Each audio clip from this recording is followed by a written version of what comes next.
প্রতি বছরই কিন্তু একবার হলেও মায়ের দর্শন করতে মাতাবাড়িতে যাই আমরা। আর এই বছর তো বছরের প্রথম দিকেই মাতাবাড়িতে গিয়েছিলাম। বেশ অনেক দিন আগেই কিন্তু গিয়েছিলাম ঘুরতে, আর আজকে তোমাদের সাথে শেয়ার করছি। মন্দির হলো এমন একটা শান্তির জায়গা যেখানে গেলে আসতে ইচ্ছে করে না। মনে হয় যেন অনেকখানি সময় ধরে মন্দিরে থেকে যাই। আর এখন কিন্তু মাতাবাড়িটা সম্পূর্ণ অন্যরূপে সজ্জিত হচ্ছে। যখন পুরোপুরি কাজ কমপ্লিট হয়ে যাবে দারুণ লাগবে কিন্তু দেখতে। বছরে একবার হলেও এইসব তীর্থস্থানে গিয়ে ঘুরে আসা দরকার। আমরা কিন্তু 2-3 মাস আগেই গিয়ে ঘুরে এসেছি। আর এই বছরের শুরুতেই মায়ের দর্শন করে ফেললাম।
মন্দিরের ওঠানামার সিঁড়িগুলোও কিন্তু পরিবর্তন হয়ে গেছে।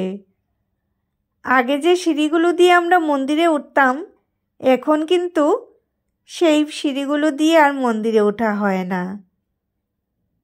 তো যাই হোক, মন্দিরটা ঘুরে টুরে কিন্তু এখন আমরা দিঘির কাছে চলে এসেছি। এই সেই দিঘি, যে দিঘি কিন্তু অনেক পুরনো। আর এই দিঘির মধ্যে কিন্তু অনেক পুরনো মাছ আর কচ্ছপ রয়েছে। আর কচ্ছপ আর মাছগুলোর কিন্তু অনেক কাহিনী রয়েছে।